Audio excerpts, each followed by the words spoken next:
இறைவன் மனிதர்களிடத்திலிருந்து எதிர்பார்க்கக்கூடிய பல பண்புகளில் ஒன்றுதான், மனிதர்களிடத்தில் இருக்க வேண்டிய ஈமானிய தன்மைகளில் மிக முக்கியமாக இறைவன் எதிர்பார்க்கக்கூடிய தன்மைகள் ஒன்றுதான்.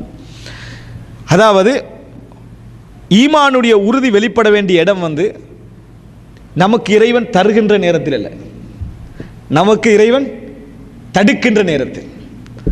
நமக்கு இறைவன் தடுக்கிற நேரத்தில் தான் நமது ஈமானிய உறுதி என்பது நிறைய வெளிப்பட வேண்டும். ஆனால் நமக்கு ஈமான் காணாமல் போகிற இடமே அது அந்த தடுக்கிற நேரத்தில் தான். இருக்கிற நேரத்தில் நீங்கள் ஈமான் உள்ளவர்களை காண மாட்டீர்கள். ஏன்? ஈமான் உள்ளவர்கள் அதில் சமமாக இருப்பார்கள், ஈமான் இல்லாதவர்கள் அதில் என்ன செய்வார்கள்? சமமாக இருப்பார்கள். மாணிக்கங்களை கண்டுபிடிக்கிற இடம் எது தெரியுமா?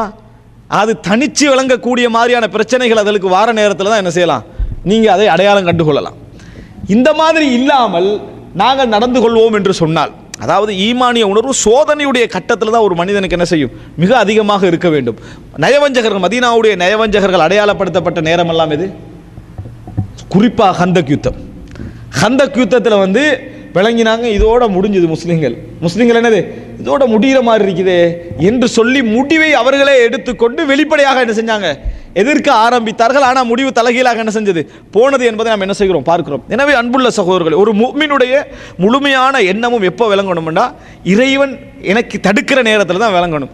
ஆனால் இன்றைக்கு சுபஹானல்லாஹ் சிலருடைய கேள்வி, மார்க்க ரீதியான கேள்விகள் எல்லாம் பார்க்குற நேரத்தில் ஆச்சரியமாக இருக்குது.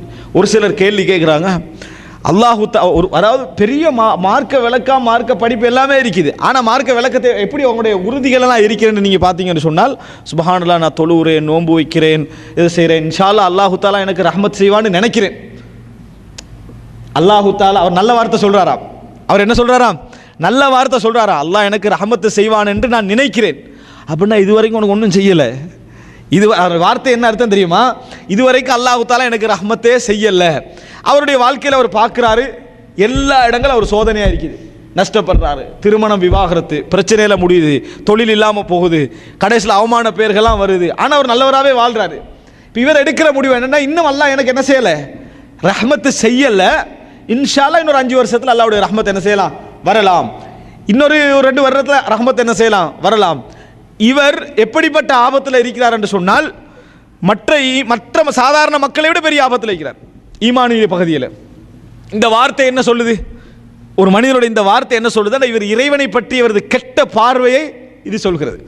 இவர் ஒவ்வொரு சோதனை வருகிற நேரத்திலும் இறைவனை பற்றிய கெட்ட எண்ணத்தோட என்ன செய்கிறாரு, அந்த இடத்தை தாண்டார். ரசூல் ஸல்லல்லாஹு அலைஹி வஸல்லம் சொன்னார்கள், லா யமூத்தன்ன அஹதுக்கும் இல்லா வஹுவ யுஹ்ஸினு ظن பில்லா, உங்களில் எவருமே மரணிக்க கூடாது அல்லாஹ்வை நல்லெண்ணம் வைத்த நிலையிலே அன்றி நீங்கள் எவரும் என்ன செய்து விட வேண்டாம், மரணித்து விட வேண்டாம் என்று சொல்லி ரசூலுல்லாஹி ஸல்லல்லாஹு அலைஹி வஸல்லம் அவர்கள் எச்சரிக்கிறார்கள். இந்த கெட்ட எண்ணம் இருக்குதே, ஒரு மனிதனுக்கு மிகப்பெரிய பாவியாக இருக்கிற நேரத்தில் கூட வரக்கூடாது. ஒரு ஈமான் உள்ளவனுக்கு வந்தால் எப்படி இருக்கும், எப்போ வரக்கூடாது, ஆக பெரிய பாவியாக இருக்கிற எல்லா பாவங்களும் செஞ்சு மோசமானவனாக இருந்து இந்த நேரத்தில் கூட எது வரக்கூடாது, இறைவனை பற்றிய கெட்டெண்ணம் வரக்கூடாது. வந்தால் அது குஃபுர். அது என்ன குஃபுர்? நாங்களாம் குனூத் ஓதுவோம்னு சொல்லுவோமே, இந்த குனூத்திலே கடைசி தாவுக்கு பதிலாக ஒரு தா வந்து பெரிய தா குனூத், அது இஸ்லாத்துடைய பார்வையில் என்ன குஃபுர். அதாவது இறைவன் மீது வரக்கூடிய மோசமான நம்பிக்கை, கெட்ட நம்பிக்கைன்னு அர்த்தம். இறைவன் நம்மளுக்கு முடிஞ்சுது, இனி நான் இறைவனை நம்பி என்னது பிரயோசனம் கிடையாது. எதில்? உலக விஷயத்தில் மட்டுமல்ல, பாவம் மன்னிக்கிற விஷயத்துலையும் தான். இறைவன் இனி நம்மளெல்லாம் என்ன செய்ய மாட்டான், மன்னிக்க மாட்டான், நீ வாழ்கிற மாதிரி வாழ்ந்துட்டு போக வேண்டியதான் யாருக்காவது எண்ணம் வருமாக இருந்தால் அது காவிர்களை தவிர வேறு யாருக்கும் வராது அப்படின்னு குர்ஆன் வசனம் என்ன செய்வது, சொல்வதை பார்க்கிறோம். யா இபாதி அல்லதீன அஸ்ரஃபு அலா அன்ஃபுஸிஹிம், தனக்குத்தானே அநியாயம் இழைத்துக் கொண்டு எனது அடியார்களே, லா தக்னது மின் ரஹ்மத்தில்லா, அல்லாஹ்வுடைய ரஹ்மத்தில் நீங்கள் நம்பிக்கை இழக்க கூடாது. ஆனால் சர்வசாதாரணமாக பெரிய மார்க்கர் நான் சொல்கிறேனே, தொழுகை, நோன்பு, 20 முறை உம்ரா, 15 முறை உம்ரா எல்லாம் சொல்லுவாங்க. ஒரு சின்ன சோதனை ஆளக்கான என்ன முடிஞ்சு, நம்ம அல்லாஹ்வுக்காண்டி தியாகமெல்லாம் செஞ்சு என்ன செய்ய, அவ்வளவுதான். இனி பிள்ளைகளை பார்க்க வேண்டியதா, இவ்வளோ நாள் இவர் பார்க்காத மாதிரியும். ஒன்று விளங்கிக் கொள்ள வேண்டும், நம்ம எவ்வளோ பெரிய இபாதத்தாலியாகவும் நன்மை செய்தவராகவும் இருந்தாலும் சரி, உலகத்தை முழுசாக கவனித்து தான் இருப்போம், உலகத்தை முழுமையாக கவனித்து தான் இருப்போம். நிறைய பேருக்கு என்னென்ன 5 நேரம் தொழுது வித்திரு தொழுதுன்னே நான் இது வரைக்கும் உலகத்தை கவனிக்கல, இதுக்கு போகிறதான் கவனிக்க போகிறேன்னு நினைவு. ஆனால் நம்ம உலகத்தை ஒவ்வொரு செகண்ட் கவனித்து கொண்டு தான் என்ன செய்கிறோம் இருக்கிறோம். நம்மளுக்கு தேவையானவைகளை எடுத்துக்கொண்டு தான் நம்ம இருந்து கொண்டிருக்கிறோம் என்பதை நம்ம என்ன செய்ய வேண்டும், புரிந்து கொள்ள வேண்டும். எனவே அன்புள்ள சகோதரர்களே, மிக முக்கியமாக நாம் தெரிந்து கொள்ள வேண்டிய ஒரு முஃமினுக்கு வர வேண்டிய நம்பிக்கைக்குரிய இடமே எங்கே தெரியுமா, இறைவன் தடுக்கின்ற பொழுதுதான். இறைவன் தடுக்கின்ற பொழுதுதான் வரணும். நான் இது ஒரு தனி தலைப்பில் பேசியிருக்கிறேன். என்ன, அதாவது தடுப்பதும் இறைவனது அருளே என்று சொல்லி, கொடுப்பது மட்டுமல்ல தடுக்கிறது. பெரும்பாலும் இமாம் இப்னுல் ஜௌஸி ரஹ்மத்துல்லாஹி ஒரு வார்த்தையை சொல்கிறார், ஒரு முஃமினுடைய நம்பிக்கை எங்க உச்சகட்டமாக இருக்கணும் தெரியுமா? இறைவன் தராத நேரத்தில் தான். இறைவன் தார நேரத்தில் அவன் கவலைப்படணும். உலக ரீதியாக சந்தோஷம் வந்துடும். ஆனால் இறைவன் தந்துட்டான், நான் கேட்டதை தந்துட்டான். யாருடையது? நீங்கள் கேட்ட அளவோ இறைவன் தந்தாச்சு. ஆனால் நீங்கள் கேட்டதை இறைவன் தராமல் இருக்கிறான் என்று சொன்னால் அவன் வேறொன்று தாராண்டா, அது உங்களுக்கு இறைவன் தீர்மானிச்சது. இதை நீங்கள் இறைவனுக்கு தீர்மானித்து கொடுத்தது, அதை பொன்னால் அதை இறைவன் உங்களுக்கு தாரான். இதை எனக்கு வேணுமென்னு நீங்கள் கேட்டது. இறைவன் நீங்கள் கேட்டதை தராமல் இருக்கின்ற நேரத்தில் தான் ஒரு முஃமினுடைய நம்பிக்கை இன்னும் என்ன செய்ய வேண்டும்? அதிகரிக்க வேண்டும். அதனால தான் இறைவனை நீங்கள் பார்க்கலாம், நபிமார்கள் கேட்ட உடனே நிறைய விஷயத்தை கொடுக்க மாட்டான். சாதாரண மக்கள் கேட்ட உடனே இறைவன் நிறைய விஷயத்தை கொடுத்துருவான். வித்தியாசத்தை பாருங்க. நபிமார்கள் கேட்ட எத்தனையோ விஷயங்கள். ரசூலுல்லாஹி ஸல்லல்லாஹு அலைஹி வஸல்லம் அவர்கள் ஒரு முறை அல்லாஹ்ட்ட துஆ கேட்குறாங்க, யா அல்லாஹ், அதாவது சுலைமான் அலைஹிஸ்ஸலாத்துக்கு நீ இது கொடுத்தாய், மூசா அலைஹிஸ்ஸலாத்துக்கு இதை கொடுத்தாய், இப்ராஹிம் அலைஹிஸ்ஸலாத்துக்கு இதை கொடுத்தாய், எனக்கு ஒரு மாளிகை தான் ரசூலுல்லாஹ் துஆ கேட்டான். என்ன துஆ கேட்டாங்க ரசூல் ஸல்லல்லாஹு அலைஹி வஸல்லம் அவர்கள்? எனக்கு ஒரு என்னது மாளிகை, அது நல்ல சந்தோஷமாக குடும்பத்தோடு இருக்கணும் அப்படின்ற ஒரு துஆ ரசூலுல்லாஹ் கேட்டான். ஆனால் அல்லாஹ் தஆலா என்ன செய்யலை? கபூல் செய்யலை. ஆனால் நம்மள நிறைய பேர் மாளிகை கேட்டு கிடைச்செல்லாம் இருக்குது. 1-2 மாளிகைலாம் என்னது கிடைச்செல்லாம் இருக்குது. அப்போ இப்போ என்ன வித்தியாசம்? இப்போ அல்லாஹ் தஆலா ரசூலுல்லாஹி ஸல்லல்லாஹு அலைஹி வஸல்லம் அவர்களோடு இரக்கம் இல்லாமலும் நம்மளோட இரக்கமானு கேட்குறான்னு அப்படி இல்லை. நம்மகிட்ட உள்ள பதட்டம் குஃப்ரில் கொண்டு போய் விட்டுரும். நம்மகிட்ட உள்ள தரலைன்னு வைங்களே, அப்போ நம்ம காபிர் தான் என்ற லெவலில் நிறைய பேர் என்ன செய்கிறாங்க? இருந்து கொண்டு இருக்கிறார்கள். ஆனால் நபிமார்கள் அப்படி இல்லை. தராத நேரத்தில் அவர்களுடைய நம்பிக்கை அதிகரிக்குமே தவிர அவருடைய நம்பிக்கை என்ன செய்யாது? குறையாது. இந்த ஃபிக்ஹ் நம்மகிட்ட என்றைக்காவது இருக்கு. அல்லாஹ் தரலை உண்ட உடனே நம்மளோட சிந்தனை எப்படி மாறும் தெரியுமா? நம்மளுக்கு அல்லாஹ் தாரான் இல்லை, நம்ம வித்திரு தொழுவதில் ஏதாவது பிரச்சனையோ? அப்போ டோட்டல் தொழுகிறதும் என்னன்னு சொன்னால் இறைவனுடைய அந்த அந்த கணக்கில் தான் என்னது அவனுடைய சிந்தனை இருந்து கொண்டிருப்பதை நம்ம என்ன செய்கிறோம்? பார்க்கிறோம். அன்புள்ள சகோதரர்கள், இது நம்மளுக்கு ஒரு தவறான நம்பிக்கை. தராத பொழுதுதான் நம்மளது நம்பிக்கை என்ன செய்ய வேண்டும்? அதிகரிக்க வேண்டும். இறைவன் நம்ம கேட்க தரலையா, இன்னும் கேட்டுக்கொண்டே இருக்கணும். இன்னும் என்ன செய்யணும்? கேட்டுக்கொண்டே இருக்க வேண்டும் என்பதை பொருள். இன்னும் சொல்ல போனால் சில பொழுதுகளில் இறைவன் வேகமாக கொடுத்து விடுவான். வேகமாக என்ன செஞ்சிருவான்? கொடுத்துருவான். வேகமாக, அதிவேகமாக இந்த உலகத்தில் அல்லாஹ் யாருக்கு கொடுப்பேன்னு சொல்றான்னு சொல்லுங்க. இந்த உலகத்தில் டோட்டலா எல்லா நன்மைகளையும் யாருக்கு கொடுப்பேன்னு சொல்றான்? காஃபிர்களுக்கு. அப்படின்னா என்ன? எவ்வளவு வேகமாக முற்படுத்துறானோ அவ்வளவு வேகமாக அவனோட கணக்கை முடிக்கிறான்னு அர்த்தம்.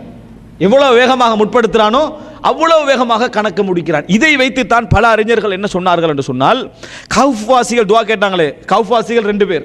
ஒன்று குர்ஆன்ல வர கௌஃப்வாசிகள், இரண்டாவது ஹதீஸ்ல வரக்கூடிய கௌஃப்வாசிகள். இப்போ நாங்கள் சூரத்துல் கஹ்ஃப் ஓதுறது அது குர்ஆனோட சம்பந்தப்பட்டது. ஆனால் இன்னொரு 3 பேர் சம்பவம் சொல்லுவோமே, அதில் என்ன இருக்குது? அதுக்கு 3 பேரில் வரும்.